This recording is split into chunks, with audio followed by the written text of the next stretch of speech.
Welcome back to the Six Man Podcast. Well, there's a little pause in there. For effect. You made it interesting. For effect. Yeah, you made it really interesting. I don't know. This is our second time recording for season 2. Eventually, they'll all make their way out. I'm just going to edit them as I go. Honestly, I think we've recorded about 8 for season 2, and none of them go out. I've got some plans. You'll see. Yeah, it all makes sense to you. I'll see. You're kind of in the dark, even though you're my co-host. I'm in the background.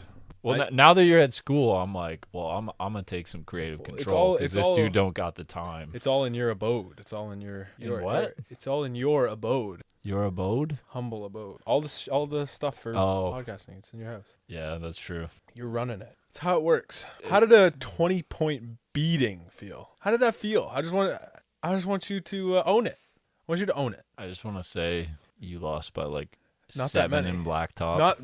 Not 7. Yeah. Maybe 5. I kept it close at the end. You won like 24-22. Be honest. Actually, you did close the gap. Yep, I closed the gap. But your team was OP.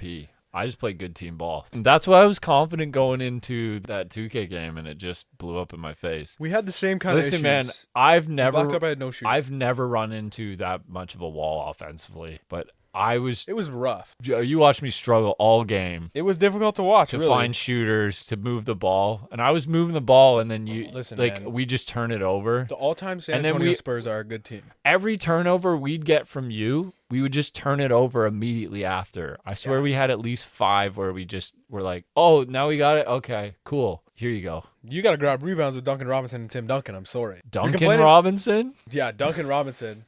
Bro, Duncan Robinson is the best center to ever play for the Spurs. The best center and the best rebounder to ever play the game. Yep.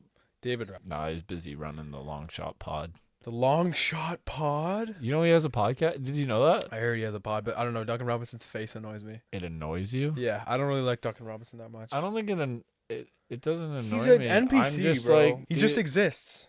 It's really hard watching him struggle with his basketball career this season after he starts taking this podcast real seriously. It's he's gonna say the same player his whole career. Yeah, I'm like, there's got to be some correlation there. He's gonna be a JJ Redick, but like not. But if you ask Stephen A, like the first year he's good, he's like, that boy's pull up from the parking lot. Dude, relax. Stephen A said something super animated that doesn't really actually mean anything, is not necessarily true, and doesn't actually prove anything. I don't believe that. What at all. Shock! Yeah, no way, Stephen crazy. A. Smith. What? No way. He just makes a lot of loud noise and expects people to believe him for that. Whoa. Yeah. He is the epitome of yelling doesn't make you right. You ever get in that argument with someone and you like they start yelling and you're like, I win. Yeah. You sit there, you're like, okay. I've had a few of those with you. I've had a few of those with B, where she starts screaming and you can see beneath the fire behind her eyes, she like knows she's wrong. Yeah. I don't know. B doesn't yell a whole lot. I don't know why I just said that. She actually yells a lot. She yells a lot when she needs to assert. When she's mad? Right. Oh. Every board gamer's like, no, stop! She will just like out of the blue start yelling. Yeah. And that just because she needs people's attention. She needs people to just listen to her because she wants to get out what she's wanting to say. And then she'll just yell and it'll just make me really mad and then I don't want to listen. That made a big blip on the audio stamp thing. What are we going to do, man? You'll have to cut it. We're a little more chaotic this episode. We've got a few drinks, but we went out, had a good day. I'm 2 drinks in. Good day. Had a good day. Great day. You are not 2 drinks in. I'm 2 drinks in. You're on 3. Well, this is my 3rd, but I'm 2 drinks down. I think. Maybe I've had 3. You have completed 2 drinks. I have completed 2 drinks. 1 tall boy though. The thing with the thing that's underrated about a Pabst tall boy is I believe it's 6%. Really? Actually, no, sorry. This one's 4.9. My bad. Oh, well, that's just a normal beer. Coors is I think Coors is 4. 4.9, as you said? Yeah, this is 4.5. Okay. I haven't tried this flavor yet. Just some random ass tropical vodka soda. This one's called Tropical Punch. It's got pineapple. Yeah. Ad for Ace Hill. Sponsor. Oh, we haven't released a podcast in so long that no one even knows what our viewership actually, or we don't even know what our viewer is. By the time this one's out, we will know our viewership. So this one will probably be out in a couple of weeks. The mid-season finale. That's gonna be the one with all the different cuts of like the Super Bowl episode and stuff. Because the timing of that'll pretty much be the start of the football season.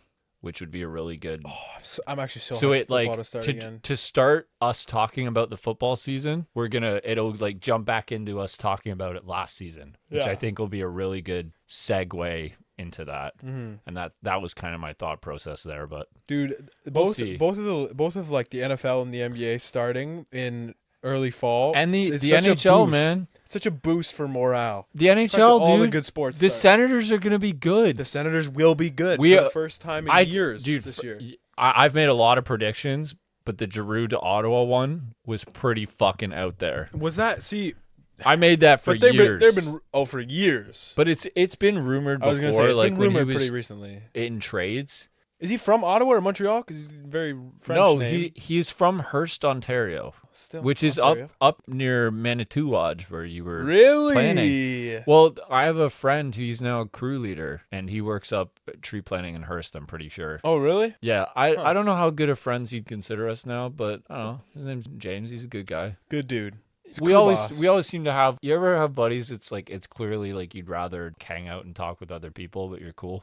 More like I think it's kind of like that. Like I feel like a lot of dudes are like that. Like they just don't want beef, but they're like, I'm not wasting my time around you. We both have completely different interests.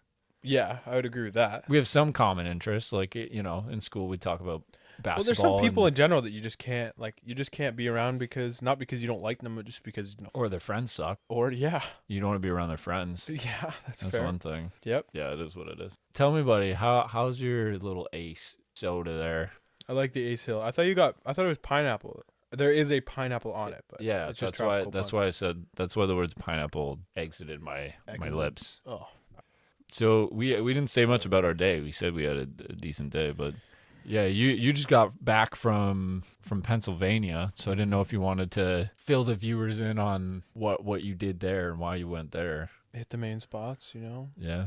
Hit Hershey. Went to the Hershey amusement park. It's actually pretty good. I saw that. I was like, damn, that looks kind of fun. No, it actually is good. It's not as good as Wonderland, but like it has the number 8 most intense roller coaster in the world. Interesting. Number 8. Sky Rush. Did you do it? Yeah, but it's not a crazy drop or anything. It's just extremely fast. You have to hold the grip and make sure your head is to the back of the seat. Because the G-force is that bad? Yeah. It was pretty nuts. It was a good ride though. In Pennsylvania, Hershey, Pennsylvania. I got some orange Twizzlers with like cream inside. They're like creamsicle Twizzlers. That's crazy. Fire. And I got a Twizzler sweater, bro. The rainbow Twizzlers, so good. I don't even really like licorice that much or like black licorice, but the rainbow Twizzlers, fire. Buddy had to stop for a second and sip his drink. I had to. I don't know. It was a pretty long day, but it was good.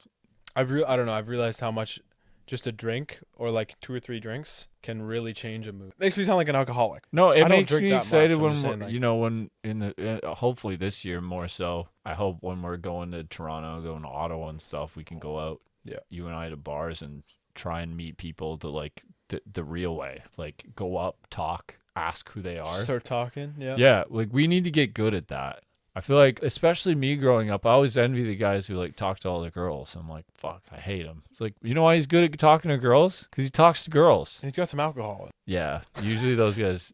If you're at the bar, like you got to get some alcohol in. Yeah, the guy at the dance who's like had the balls to have like 3 shots instead of 1. Yeah. What is he doing? He's just like macking with 8 girls. Good for him. This took a turn. Yeah, but we are big fans of the Mr. Jordan Peele and his cinematic masterpieces. Went and saw Nope. So today we had the crazy thought. Well, it didn't start with wanting to go see Nope. We had talked about seeing Thor, just like shooting the shit. Which I also want to see. We will go see it. But we were just talking about what we want to do. Yeah. And I'm like, fuck it. Yeah, you had mentioned like, oh, is Nope in theaters? Like, and I'm like, oh, dude, it is. Yeah, I think you said that. And then I think younger Ed would be disappointed in current Ed, but current Ed would tell younger Ed to grow up. Yeah. Like those exact words. And then current Ed would tell young Ed to get younger Ed would grip. go, oh, okay. Get a grip and live in the real world. That's what old Ed would tell you. Live in the real world. Live in the real world. Yeah. Get a grip. What'd you think of the movie? I thought it was a good movie. I got a little bit lost near the end. I could tell there were points where you were lost. Yeah, I was like, I don't know about all this. I got the general premise. The first half was really good, and I was like, okay, I'm definitely following this. Second half was like, a lot of things are happening. I'm not connecting every dot. I think there was some information in the movie that was supposed to be more like important. Yeah. The whole reveal that, this isn't like a UFO with aliens on it. It's an alien. But it's just a huge. It's like a alien. giant entity. So, well, I don't know. We'll spoil this. We'll spoil it. Spoiler alert, I will say. Yeah. 100%. Because I want to talk about this. Disclaimer, we're going to spoil it. Yeah, we're definitely going to spoil it. Spoiler alert. There's an alien. And it's the UFO. And they have horses. But dude, at the end when it turns into some giant silk, like... I don't know, when it like broke apart. Thing, I'm like, what is this? I liked Us better than that one for right now. I thought that like they were going to tie in the... It was very out there, and it's clear that the plot was not the focal point of that movie. I just thought he very much was focused on the visuals. Visuals were fucking crazy. Yeah. Like, imagine that in an IMAX theater. I just kind of lost track of what they were trying to do, because I don't know. I didn't know if they were like trying to kill the thing and that was their only goal, or if they wanted to just record it and then like... I will say there's one character that made the movie really like hard to watch. The filmmaker made it. Yes, fucking... that dude with the rough ass voice. I didn't understand most of the things he was saying. Makes the movie really hard to watch at times. One, you don't know what he's saying. Did he just? Why did he just sacrifice himself? Doing, and then he just randomly Why did he do that? I didn't even understand why he did that. I don't know. And I thought he was like... He didn't even need to do that. He just was recording it and like wanted to record it from his perspective. No, at first I thought he was just taking the footage and like saying "fuck you guys." That's what I was. That's what I thought. That doesn't make any sense. Why would he do that? Why would he do that?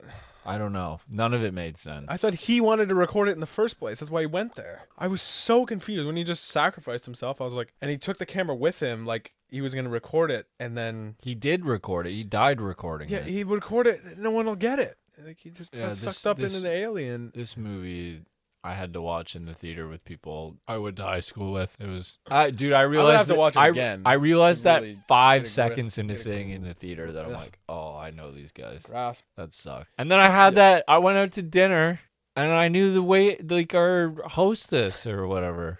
Oh, I know too many people in this town, and you know what? I'm not avoiding them for bad reasons. I believe you. People think when I don't speak to them or I like avoid them that I'm like being an asshole.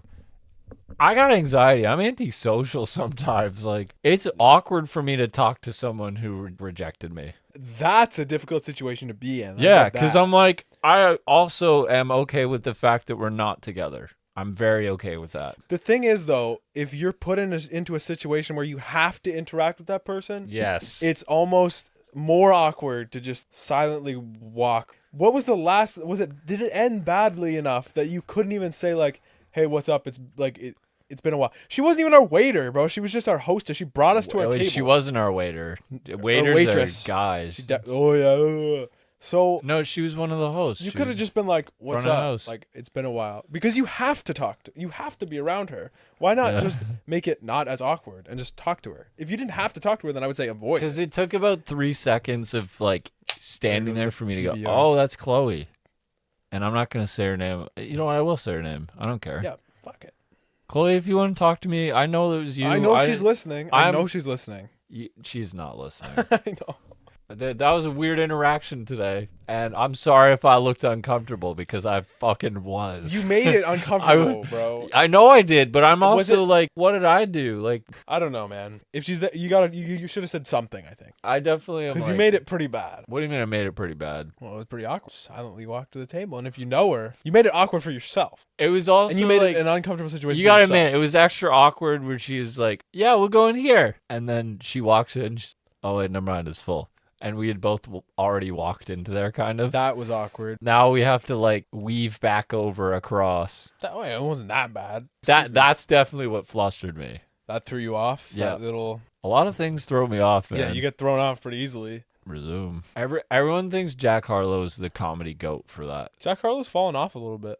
How is he falling off? He still makes good music. I'm just saying, I haven't heard a whole lot about him recently. What do you mean, in like the last 2 weeks? No, the last like month or two. I feel like I don't know. His album came out like 2 months ago, so yeah. He was man was like all over the internet. All I see is Young Gravy and I don't know who else on the internet. Yeah, a lot of people like Young Gravy now. I don't know. He released that one song that was we just got Rick rolled by Young Gravy. What? He used the same beat. Oh, did he? Yeah, it was Rick asked to his best song. Rick rolled. Never, you know what Rick never rolled? Never gonna give you up. Never gonna let you down. Yeah, I know what being Rick rolled. Okay. He used that riff. If you have to explain to someone on the internet what the Rick roll, getting Rick rolled is, yeah, they're not cultured. Don't, because they're not a user of the internet.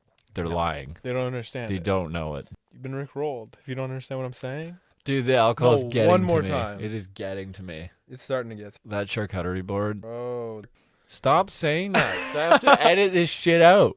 Oh, all right. I'm waiting for this fake brie.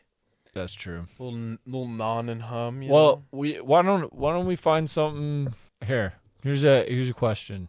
All right. Little NBA question. So since it's one of the, really diving into season 2, it's off season's pretty dead.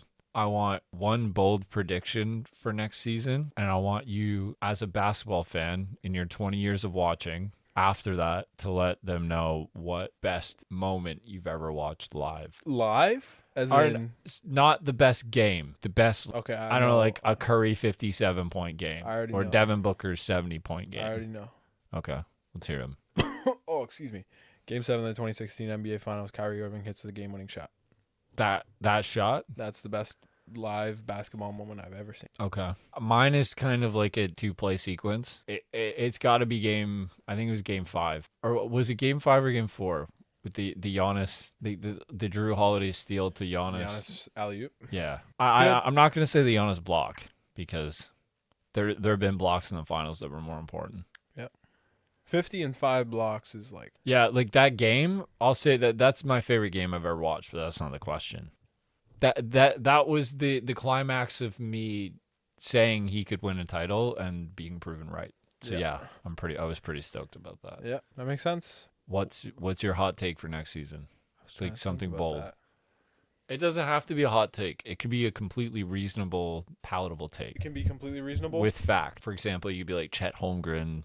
I think the Sacramento Kings are a playoff team. Really? Yep. You think Keegan Murray's going to be that big of a difference? I just think they have a lot of depth now. They've gotten a whole lot more depth. They do have Sabonis. If Sabonis is healthy, they do have Fox. I think they can make it to the 8th seed. I think they can. I think they'll push for play. Think about their bro. They're deep. Think about their starting lineup, and then the 6. They do. Think about their bench, bro. Davion Mitchell's going to come off the bench. Mitchell, man, he's young. They don't have a bad young core. Like, I'm glad they gave up. They don't at all. Hield. Who else plays for them? Oh, not Halliburton. Losing Halliburton was... that was a bad decision. That's the only reason why I'm sour with the Kings. And I'm willing to say right now that I could be very, very wrong. The Sacramento Kings could be a 16 seed. It wouldn't surprise me. I think Keegan Murray's going to be like 16-5. Or I think Keegan Murray's going to have some 40-point games. I think he's that good. Davion Mitchell, De'Aaron Fox. He's a forward, right? Malik Monk,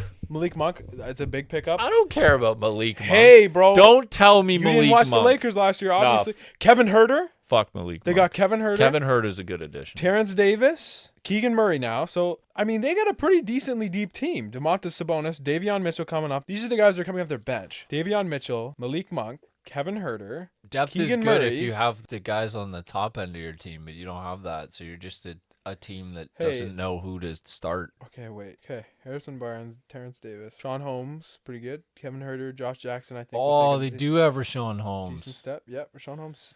He's a great rebounder, solid backup center for Domantas Sabonis. Well, he's power forward, but they can start. Yeah. See, they actually might be starting Rashawn Holmes because it's Rashawn Holmes or Alex Len. I'd start Keegan Murray. I think he's your power forward going forward. He's a forward. I mean, power forward going forward.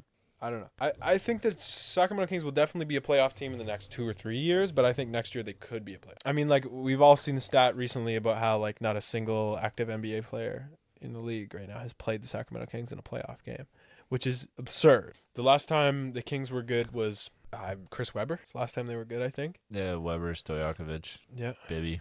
Yep. It's the last time they were good. All those playoff guys. team. Was that a playoff team? I think it was. That was like a should have won the title team. Yeah, I was gonna say. Yeah, and I think it was 0-2. Great team, but I don't know. LeBron drafted in 03.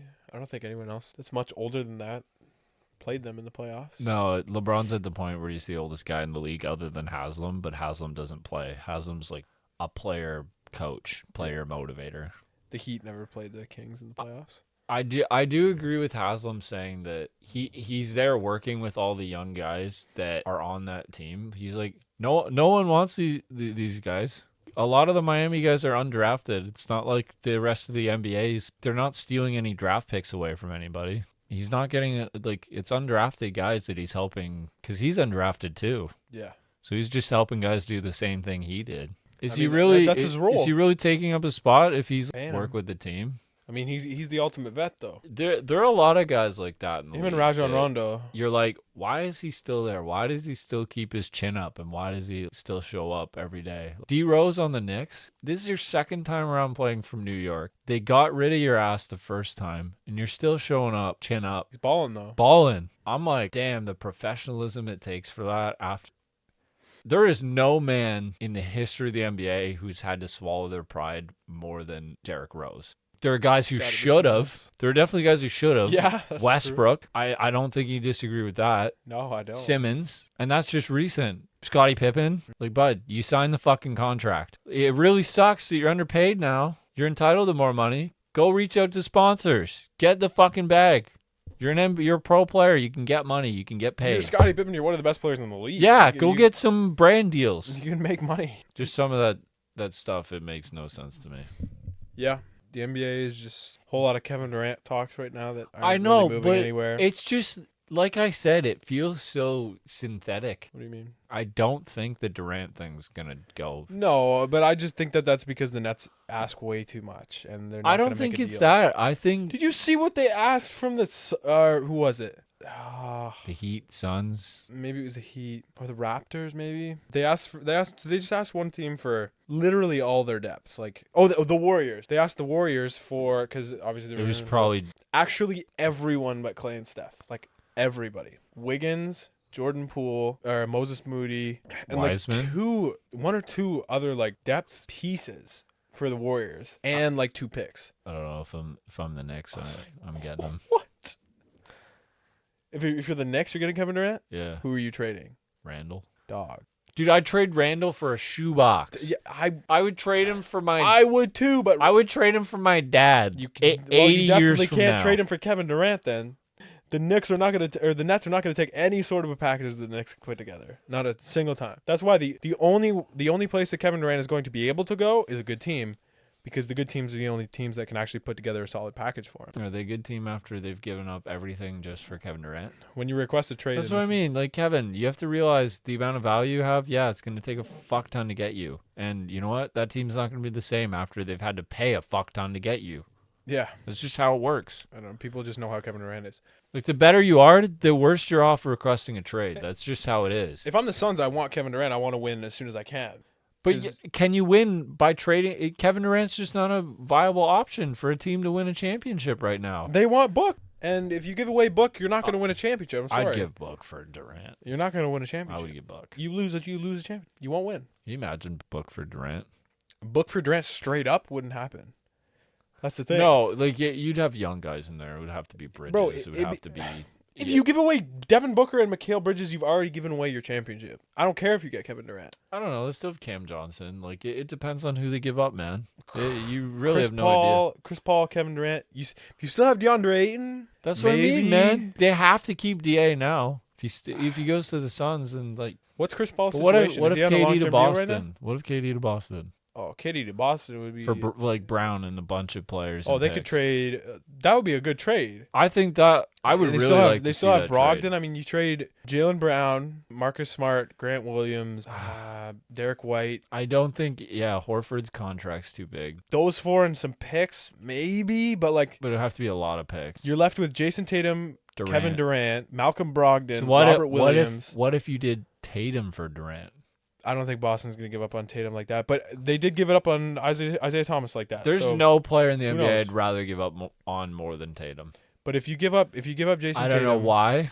He made it to the NBA Finals. Like, I'm not gonna give up on. I know he did, but so did Booker. They won the same amount of games. I also wouldn't really give up on Devin Booker. What?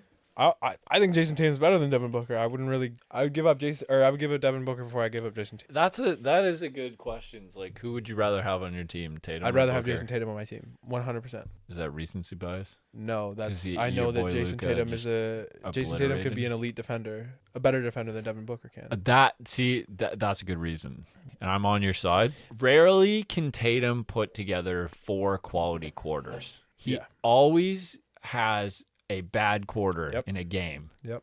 And he usually has 2 where he literally, it's like he's not even on the fucking court. Yeah.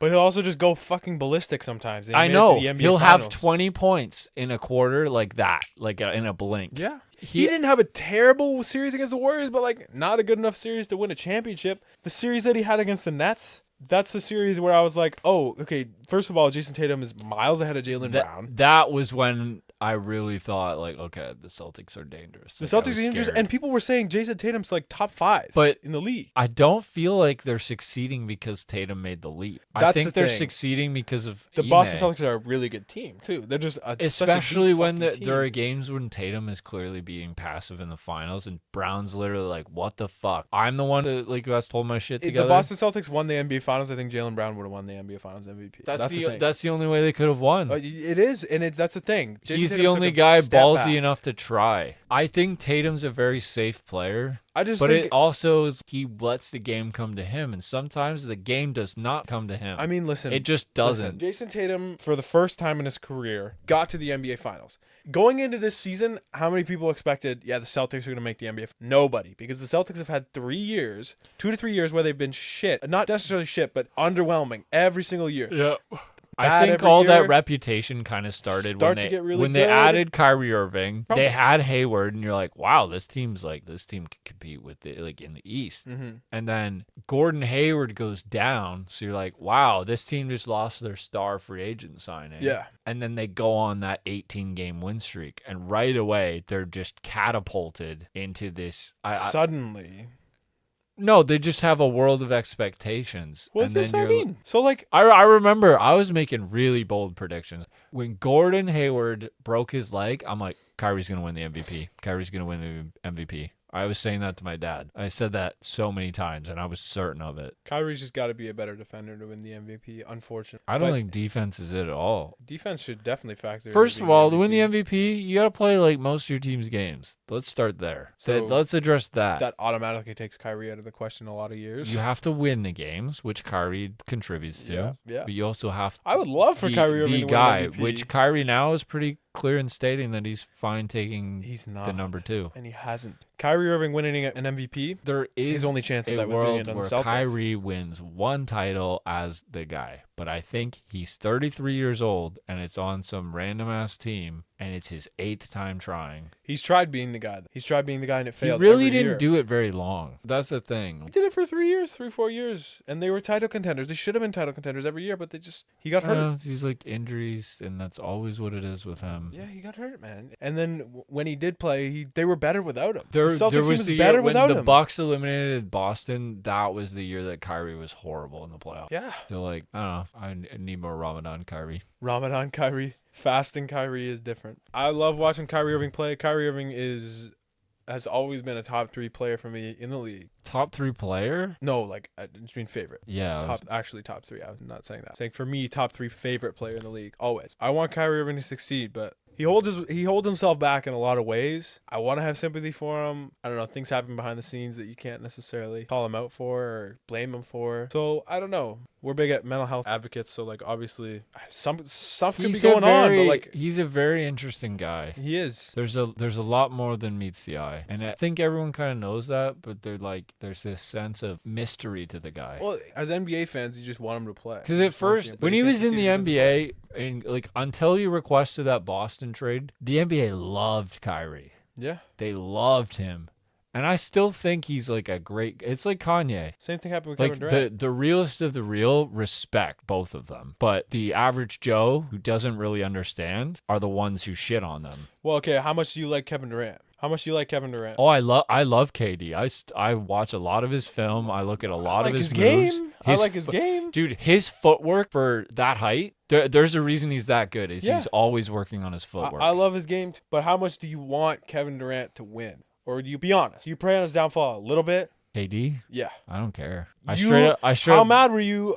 You're not. I was a Cavs fan, so like obviously I was more pissed than you would have been. But that wasn't that. I was just like, you don't hold the I don't want him to win in that situation because that doesn't feel fair basketball wise. It had nothing to do with Kevin Durant as a man or as a person or as a basketball player. It was entirely just the politics of the NBA. Like, I felt like I had been robbed of a competitive, exciting product. It felt like the game was decided before the season even began, and the only time it came close was when he was hurt. The Kevin Durant Warriors decision ruined the NBA for 3 or 4 years, and everyone knew it. I don't think it ruined the NBA. It ruined the NBA. It definitely was a very monumental event. Everyone knew the Warriors were going to win every year, and they did. I just think it was a fluke.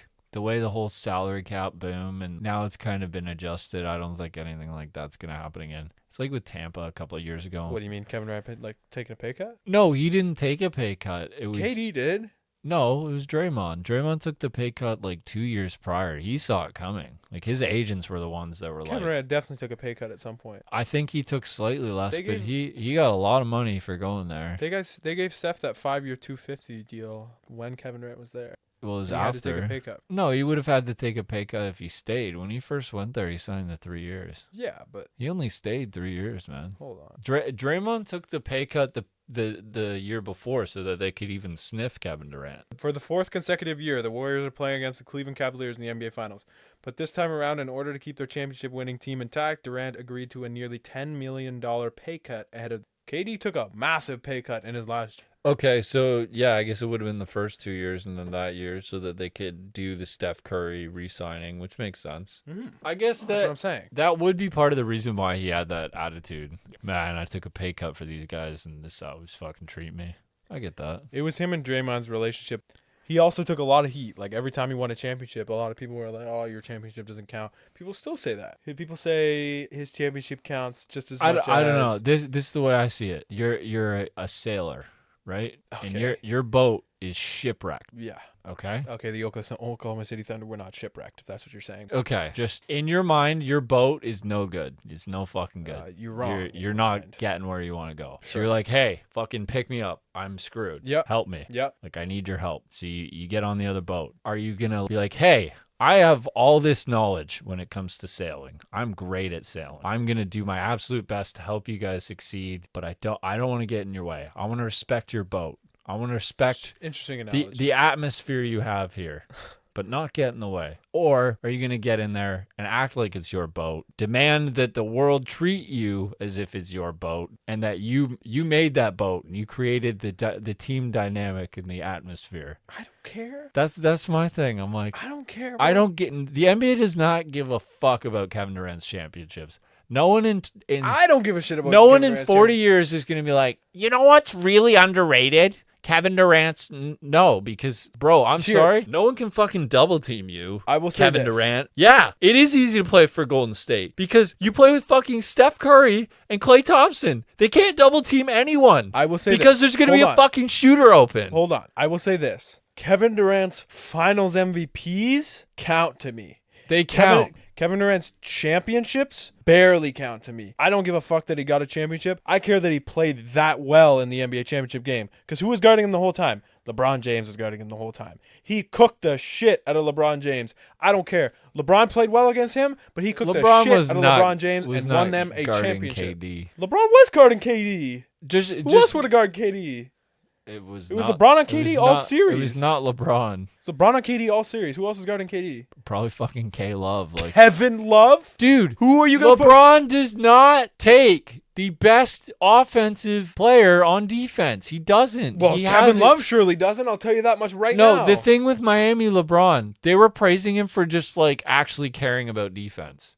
The guys who care about defense not only play hard every possession, they play against the best player. LeBron doesn't do that. Who else is going to LeBron just tries on defense and is credited for it. You're fucking supposed to try. In Game 3, James guarded Durant on 42 possessions. Durant 29 on James. And in Game 2, they each guarded one another on more than 30 possessions. Not that they've been able to show each other down that much. James is averaging... See, obviously LeBron James had a great offensive performance. So I'm just saying, like, you have LeBron James on Kevin Durant, and Kevin Durant cooked the shit out of LeBron James all series, and they won the championship. So, like, I count as finals MVPs, but do I count as championships? We're not arguing. We're not arguing here, dog. Like, dude, I'm not disagreeing with you. I don't know. I have respect for Kevin Durant. Obviously, Kevin Durant's one of the best players in the world. I just don't have respect for his move. The Warriors, I never will have respect for his move to the Warriors. I don't care. You can compare it to LeBron James' move to the Miami Heat. Not the same. He does act like he has 8 rings. Kitty? Yeah. It does bother me. Not really. I know he just doesn't give a shit, and he's very confident in his abilities as a basketball player. Yeah. I think he acts how I feel LeBron James should, if that makes sense. Okay. If LeBron acted the way KD did, I would have no issue whatsoever. Defending himself against people on social media, saying fuck the media, doing what he wants when it comes to business. I think LeBron's all on board with fuck the media. Yeah. No, but KD really takes it to another level with clapping back at people, using his burners. Like, I respect LeBron James' class. Like, LeBron James has and class. that's the thing. You can say a lot about LeBron James. You cannot tear him down as a man. You should put that man on a pedestal. The NBA marketed Jordan as this great guy. Not a great guy. Wasn't a great guy. He was actually a piece of shit. And then now, but the NBA now either markets LeBron as King James or a loser. Yeah. Because he loses in the finals. But like top 1% of professionalism. Yeah. You know, high class wine drinker, great dad, been with the same woman his whole life, invested in his son. Like you added future. Wine drinker in, like that's a I think that's a quality personality trait. Yeah. No, he's a wine guy. He likes wine. Yeah. I think that makes you sophisticated. But you get what I'm saying? The Weekend Michael Jackson thing, the parallel. Would you rather a guy get famous, slowly deteriorate, get addicted to drugs, and like wither away in front of your eyes? Would you rather watch a guy start off addicted to drugs, be a piece of shit, slowly grow and reflect on his actions and become like a slightly better person, and also kind of try to enlighten the rest of the world on his... Yeah. Everyone likes LeBron James more than they like Kevin Durant, I feel like. No, I'm not saying... I'm saying MJ, too. Yeah, but... Like, as it pertains to role models... MJ has lots of things that's that a fucking miss on the NBA. That's a miss. They had a guy who was, like... The whole league was, like, trying to tear him down, and he still succeeded. He's still... What, LeBron? Yeah. I guess other than the Detroit Pistons, it's not like the NBA was like, Michael Jordan will never win a championship. He will never be as good as Kareem Abdul-Jabbar. He will never be in the likes of Magic Johnson. It wasn't the same type of narrative. Yeah, but there's a difference. Yeah. You know there's a difference. Come on. I know. Like... Yeah. There's a pretty obvious difference. LeBron James, I don't know. Like Michael He deserves Jordan more respect as a man. MJ lost one championship. Like one. Lost one? He didn't win in one final series. Am I wrong? Or did he win? Did he lose in more than one? Michael Jordan. Did he lose in more than one final series? LeBron, MJ? He lost to the... What am I talking about? Why did I think that the Pistons was a... Never mind. But I just mean like... finals. He lost in the conference finals. Conference finals, lost to the Celtics. Like Game 7. Yes, like he lost, the Jimmy Butler thing last year. Yeah. Like literally a shot at the buzzer. Missed. You can't, like, no one's going to win every single time. It's not possible. But LeBron James lost, and he lost enough times, and he lost enough times because of him. That's the thing. There's so much circumstantial stuff with championships and winning. I think, honestly, the most important part about the NBA is, like, being ready for the next game. You're like, okay, if we got to rest up, we're already losing or we're already winning. You're always playing for the next game. Yeah. But you want to win that game. Thing about the NFL is that it's one game. I think it's interesting, but it also... so much more hype. It also goes to show that the best team doesn't win. It's the team that wins that game. It's a chess match, and like the better team can lose. Yes, absolutely. That's the best part about the NFL. Yeah, it's like week to week. In a lot of ways. Who prepares? Who's healthy? Who's ready to fucking battle? Yeah, because if you're a little bit worse of a team than the team you're playing, there's nothing saying you can't win that game. Yeah, your defense can fucking lock up. One game. Your offense can go ballistic. Your running back can have 5 touchdowns. You never know what's gonna happen. If you're a Cincinnati Bengals against LA Rams. Like the Cincinnati Bengals on paper are not as good as the LA Rams, but the Cincinnati Bengals can win that game. They can win that game, no problem. It's a football game. It can go either way. It's one game. Crazy upsets, and like everyone's like, "Oh my gosh!" It's like, I'm not that surprised. I don't know if it's a football game. Like, it can actually just go either way. Yeah, like if the Jacksonville Jaguars beat the Chiefs, oh, that's surprising. Yeah. But is it? In my last year of playing football, prime example. During the regular season, we played what we thought was the best team in the league, and we lost 47-5 or something crazy. Like in the regular season, and then you played them in the playoffs and clapped them. We played them in the finals and we beat them by like 10 points. And I bet you guys were so terrified. That's literally because of that regular season game. Bro, yes, but we went in, we wanted it more. Like that's how football works. It's actually just if you want it more, you have so much more of a chance to win the game. It doesn't even have as much to do with skill. I think on paper we definitely weren't as good of a team, but we just had enough heart and we wanted it more. And we were a really good team, so we could win the game. It's a football game. It's not a fluky sport, but it is. It can change on a dime. Somebody makes a big play and the game is changed. Yeah, you could be at the 50-yard line, boom. Switch, someone runs a couple 20 yards and boom, they're already in field goal territory. This was our offensive possession one play ago. Football has so much to do with momentum. The momentum switches, it's a huge It's also factor. Execution. There is no sport where I think, other than the way Jason Kidd does it in the NBA, where coaching feels so much like a sport. Jason Kidd plays the fucking game. Just like the coach in The Last Dance. I forget which guy that was, but the one who would come out sweating buckets in his suit, just be out there screaming and running around all the game. You got to respect that about those guys. Yeah. I don't know. We've been recording a while, man. We hit an hour. We should probably wrap it up. I'm hungry. I'm thinking a tub because the speaker is charged. That might be a move. A lot of basketball talk in a non-basketball intense part of the year. It's really hard to talk sports right now. I can talk sports anytime, bro. I don't care. I'll talk past. Talk about Sidney Crosby, 8'7", born on 8'7". Was he really? Yeah. Oh, is that That's why his number's 87. Oh, okay. His birthday is August 7th. It's so lame, but it's a nice number. And he was born 1987. That was the reason. 8787. I see. Feline? What are you talking about? Thielen? Feline? Nope, not feline. Thielen? Thyroid. Adam Thyroid. Plays receiver for the Vikings. Yeah. That guy. Yeah. Just know, don't take him in fantasy. That's my advice. He'll get hurt every season. No, he just sucks. My experience. Don't say Adam Thielen sucks. When Adam Thielen is healthy, he is a great receiver. He just gets hurt. Njoku. And he'll have a few bum games. A few? Take him in the 4th round. Give me Jefferson. Also got Dalvin Cook. You're going to say fuck off for the rest of the Vikings? Actually, yeah. Yeah. That's what I thought. No, Dalvin Cook was bad last year. Hey, bro. Give me Jonathan Taylor. Yeah, I'll take Jonathan Taylor over Dalvin Cook right now, but yeah. I know one. The Vikings are not. I know one man you will take over anyone, and that's the man you manage to get every year. Don't say Derrick Henry. Yeah.